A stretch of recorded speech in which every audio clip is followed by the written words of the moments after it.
Hey kawan, welcome to EDCReady. Today we are doing a comparison video, but not so much of a knife to knife comparison video, but more of a knife price bracket to price bracket comparison video. I have here, the first one is a Ganzo FH11CF, which comes in at around about 35 USD, around about there depending on where you buy it.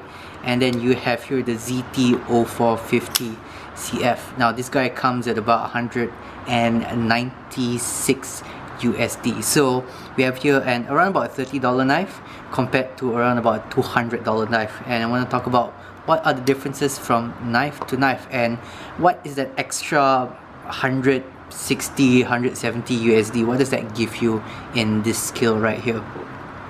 First of which, let's talk about the company. So this guy right here, this is from a company called Ganzo. This is from their Firebird line. So their Firebird line is where you can get most of their original designs. That is the company in Ganzo that creates all the in-house designs. As you can see here, it definitely looks like a pocket knife, but it doesn't look like they kind of copied anyone else's design or modified anyone else's design. Just looks like a basic knife. This guy is from an American company called Zero Tolerance ZT right there, and the knife of course is also made in the USA. I'm not sure if it says it here, but yeah, trust me, there you go. I think it says that it's made in the USA, and then this guy is made in China.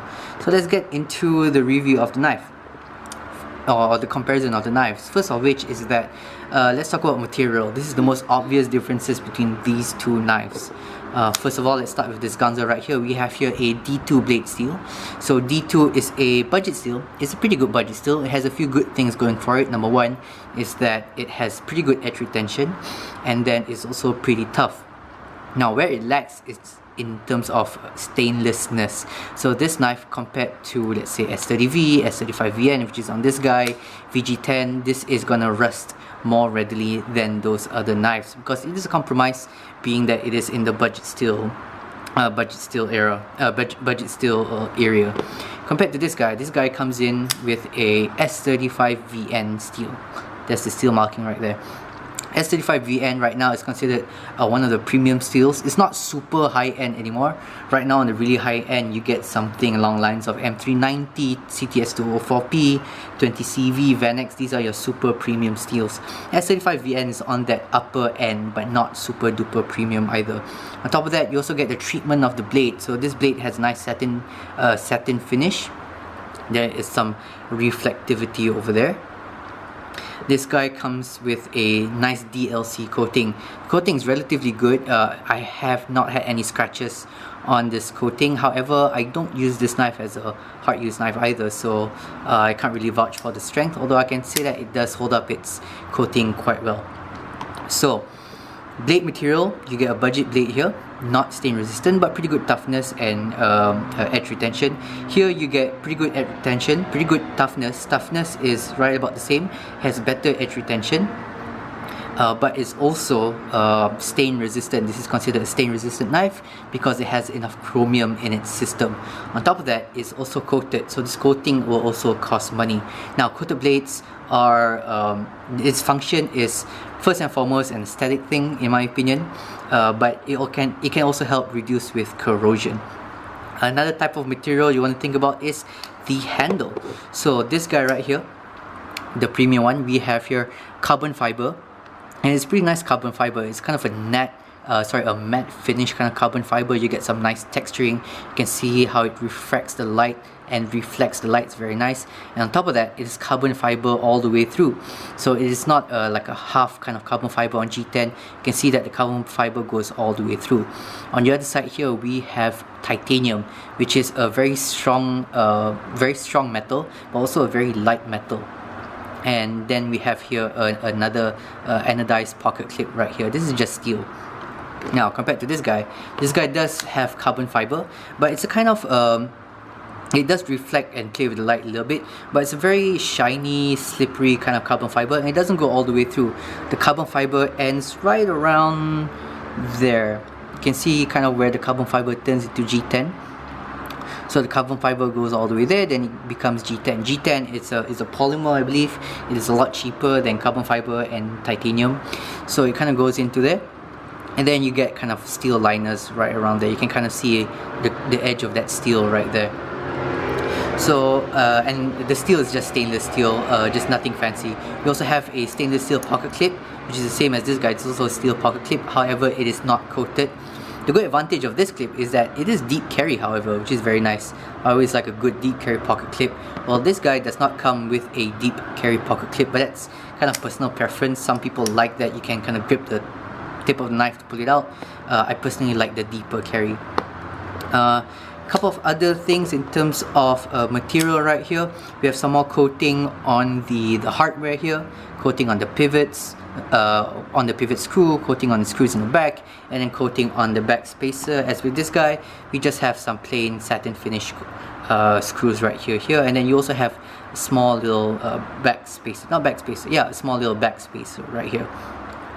So that's kind of where you see most of the price go to. It kind of goes into this material.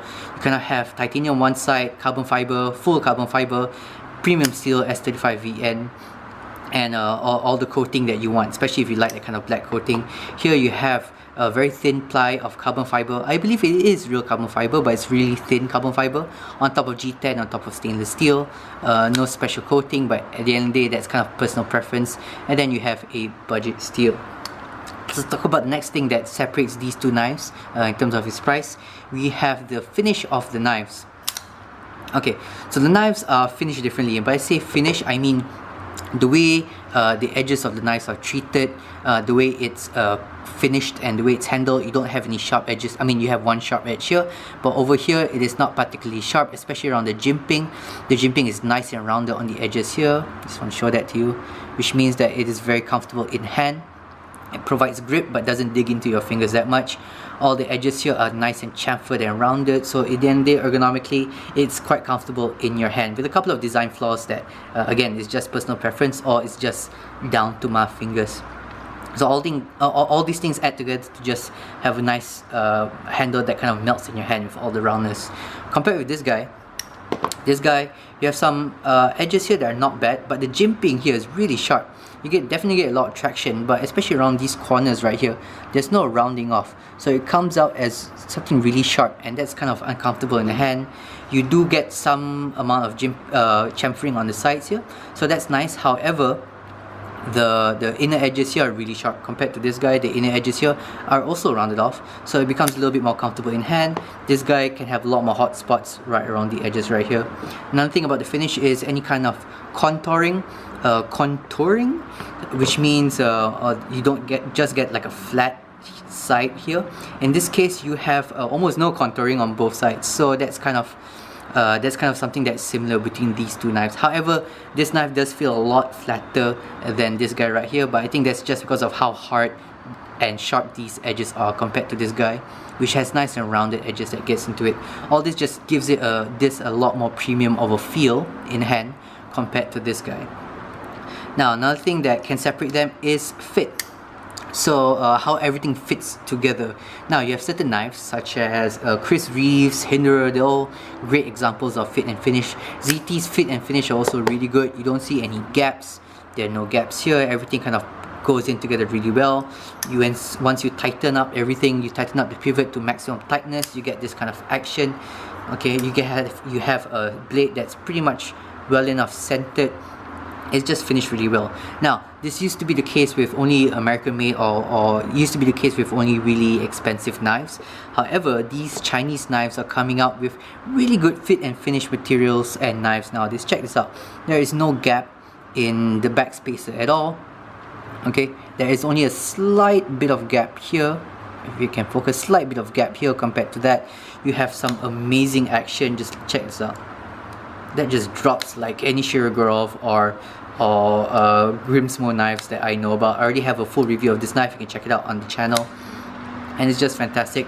The kind of machining capability that these Chinese companies have, even on the budget end right now, is really impressive. Is it as good as this guy? No, but it is 90-95% as good in terms of its fit. So that's great. Another thing I'll talk about, I already showcased to you guys, is the action. Now, again, it used to be the case that only expensive knives from high-end companies have really great action. Now, action comes in three things. Has three elements to it. Number one is the detent. which is how strong the detent holds it in so that it can fire out, the smoothness of the pivot, okay, and then how it drops.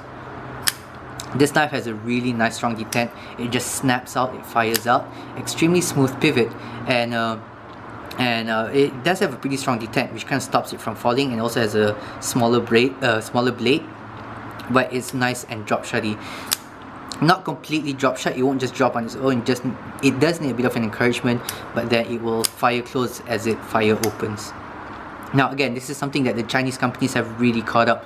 It started off with Wee knives coming in with great, amazing action, and now their budget brands of VV also have great action. You have Bestech, also great action. Rayat, fantastic action.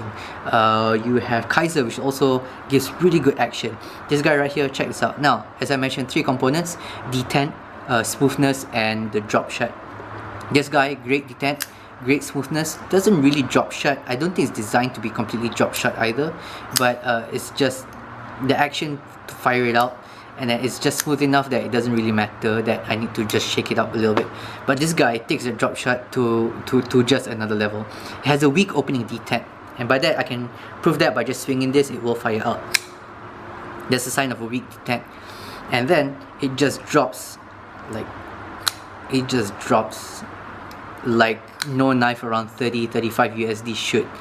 That is just amazing. That is therapeutic, that is mesmerizing, that is amazing. Now, I do understand that one of the reasons why it does drop the shot is because the detent is a lot weaker.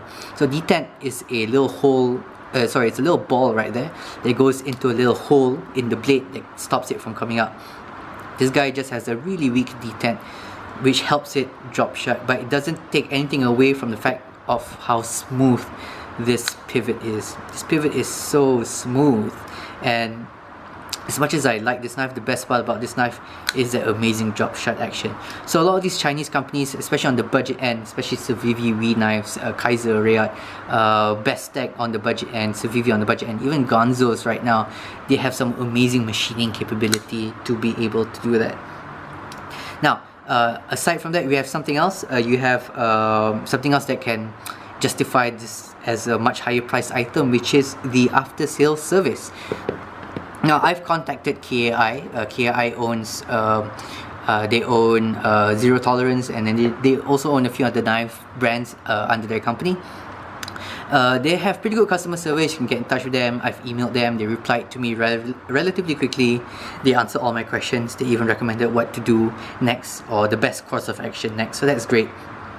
Now, Gonzo, I've never contacted them. I've only commented on their account and all that, and I can't remember if they have replied to my comments or whatever. But at the end of the day, I haven't heard much stories about people contacting Gonzo. Now, this has a few possible reasons. Number one is that it's probably so cheap that, you know, between contacting customer service, you might as well just buy another Gonzo.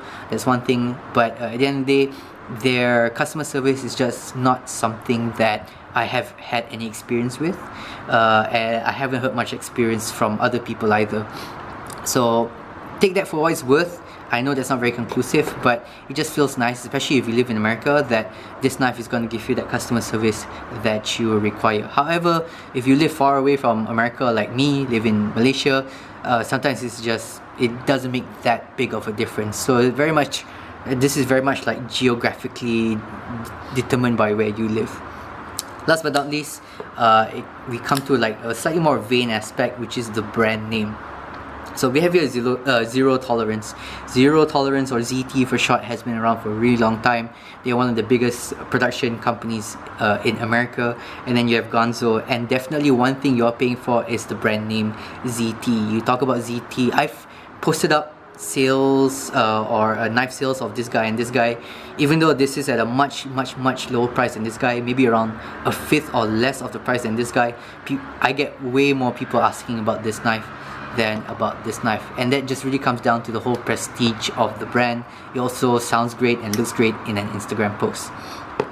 Okay guys, that's my not review, that's my opinion on what a $35 knife is versus a nearly $200 knife is. But I want you guys to comment down below, is it worth it to go from this knife to this knife? Please just comment down below. Do also check out my description box down below for links to thomastools.com.my, which is where I bought this. I got this from Gadget World to you. You can check it out, their website as well. And then you can also check out my Patreon page to help support the channel. Once I get enough supporters, I will start doing giveaways on the Patreon account. Okay guys, thank you very much, and as always, stay ready.